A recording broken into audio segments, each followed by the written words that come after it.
morning, it's me, Mr. Treeland. Back for another lesson in geometry. Yes, a little bit different situation. We're in my dining room versus being at school. So just because I'm home doesn't mean that the education is stopping here. We are still going to do homework. You still have assignments, so get over it. But anyways, today we're looking at something called congruence. And we're going to try to figure out how to prove two triangles are congruent. And we're going to use a variation of some different theorems.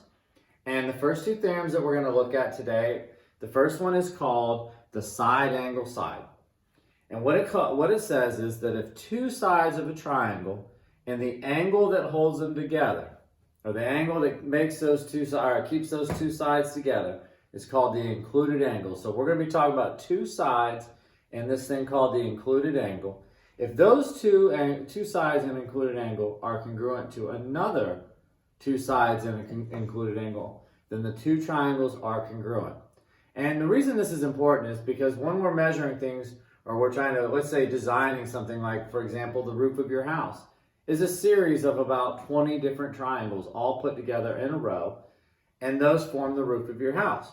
Well, when they're building those, do you think they really sit there and measure every single side and every single angle to make sure that they're the same? And the answer is no. They can measure a couple things. If they get a couple key measurements and maybe an angle, they know that every one of them they make when they build your house is all the same. And there's all kinds of design applications that have to do with this. So let's jump in with our first example. I'm going to hold up one. My assistant Ivy's going to hold up the other. And what we're going to do is we're going to decide, are these two triangles definitely 100% positively congruent?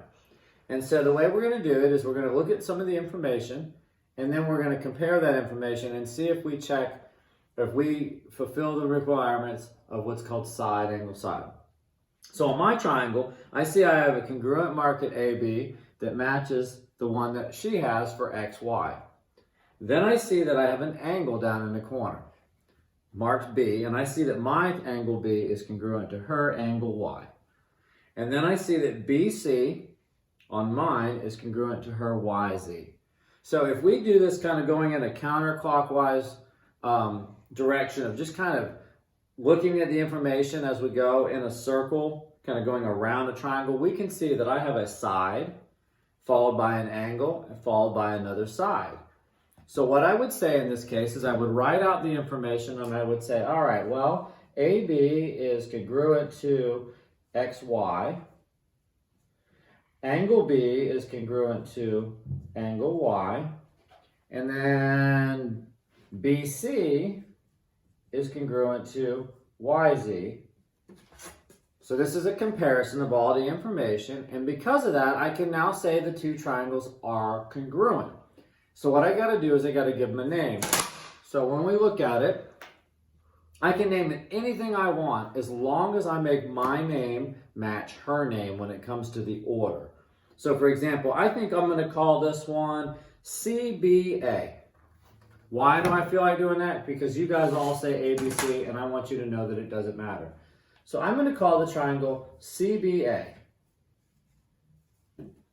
which means for hers, what matches the pattern of C to B to A? That would be ZYX. And I'm going to write that out. And I'm going to say that these two triangles are congruent, and then the reason being is I'm going to write by the side angle side theorem. All right, so let's do another one here. Let's take this one. Let me take this one. That's one down, a couple more to go. So let's start with example number 2. So in this case, I'm going to put this right here, and I'm going to write down the information. Let's look at these two triangles. I see I got a triangle here and a triangle here. And if I look at them closely, I want to figure out, are they congruent? Did I really draw them out to be two identical triangles? Well, if I look and start comparing information, I see that DA right here has one mark, and so does CB. So if I can write that out, I know that DA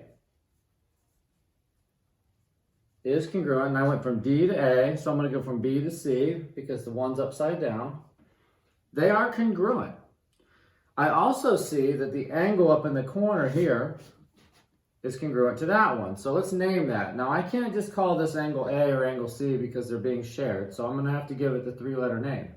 So angle DAC is congruent to, so I went from D to A to C, so I'm going to go from B to C to A. And then one other thing I noticed is they happen to share a side between them. So I think it's pretty easy to assume that if we share a side between us, then we probably have the same side on both sides of our forest. So that's called sharing a side. And even though it's not marked, it's definitely congruent. And it's going to look weird when I write it out because I'm going to say that the side is equal to itself. And we call that the reflexive property, and we'll use that later in a proof. So when I look at these two, they're congruent. Now, I just write out the name, and let's see, let's call this one, let's call it DAC, triangle DAC, D to AC, and then because one of them's upside down, we're going to call it BCA.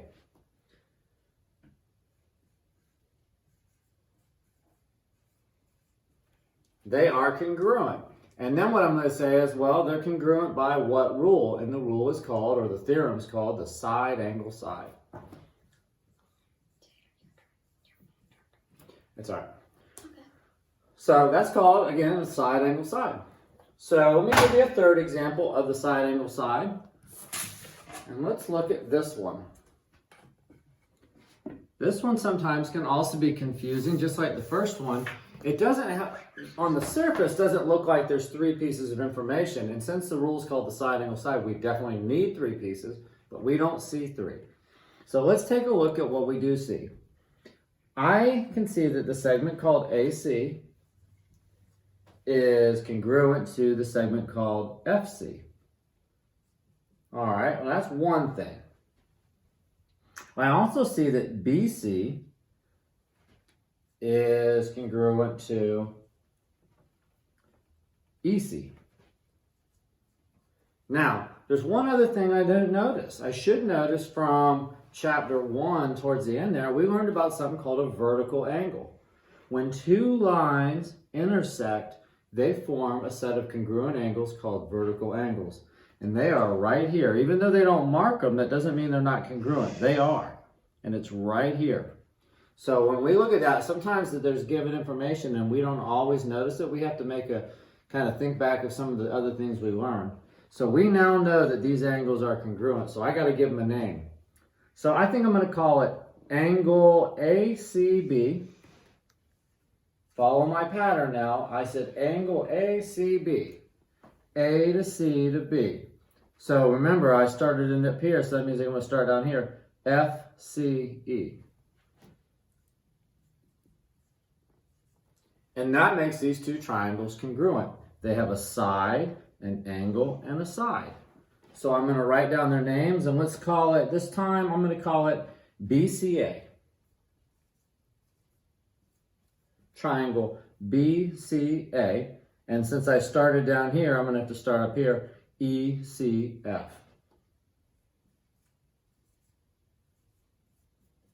And then the rule is they're going to be congruent by what theorem? And that's called the side angle side. All right, so now we have one last rule to learn, and we have one more theorem to look at, and this is called the side theorem. And this is probably, if you think about, I'm thinking more like when in the world of construction, when they're building houses, they probably use side quite a lot because they figure you build, like for example, you build one roof truss, you measure them all out. As long as you measure the other 2 sides, or you measure all 3 sides to be the same, then every triangle you put together will always be the same. So this is called the side. So I give to her one of each, and let's look at these. And this rule says that if 3 sides of a triangle are congruent to another 3 sides, without a doubt, they are definitely congruent. That means every angle matches every angle, and every side will match every side. They are congruent. So when you look at the one that she's holding, you can see the information, and I'm going to put mine here, covering our little rule up, but if we look at the 2, you can see that I have, for example, segment DF, and she has AB. Well, they're congruent. Then I have DF. Oh, I'm sorry, I have DE and she has AB. Then I have DF, which is from here to here, and she has AC. And then we have EF, and that's congruent to her BC. So if you look at that, I've listed down 3 things, a side, and a side, all matching a side, and a side. So this is congruent, and then I just got to give them a name. I'll call it FED. It doesn't really matter, just call it anything, and then all you have to do is make sure that when you name the other one, that you follow the same pattern. So I went from F to E to D. So over here I got from C to B to A. And then what we're going to say is those 2 triangles are congruent, and then we're going to say by what? And we're going to go by the side theorem. They had 3 sides in common. So all we're going to be looking at today is whether or not these 2 things match. So we start piling them up here. All right, our very last example, hopefully this video isn't going too long, is right here. And again, I want you to look at this one and see if you happen to notice why they're congruent. I give you a hint, it's called the side. And I know, though, there's only 2 sides marked. I see that this side is marked with this side, and then this one is marked the same as this one. Where's that 3rd side that I'm talking about? It's the one they share. So when I write out the information, I'm going to write AC is congruent to BD, AB is congruent to CD, and then I'm going to write that BC, as oddly as that sounds, is congruent to BC. So I've got 3 facts, the side, all marking or matching another side, and side. So I give them a name. I think I'll call it ABC. So ABC, let's see where I marked. I started at the A, then I went to the side with 2, then I went down to the one without 1. So ABC will match DCB.